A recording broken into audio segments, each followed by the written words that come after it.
is the first 7 bones of the vertebral column and extends from the base of the skull to the top of the thoracic spine. Each of the first 2 vertebrae has a unique shape and function. The skull rests upon the first vertebra, called the atlas, which serves as a pivot. Its design allows for forward and backward motion of the head, such as for making a yes motion. The axis sits below the atlas and is designed for rotation.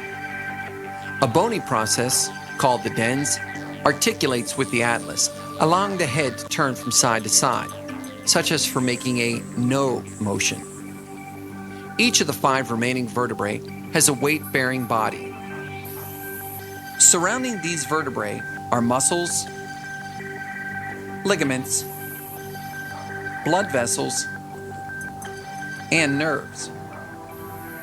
In addition, intervertebral discs between the vertebrae act as shock absorbers for the spine.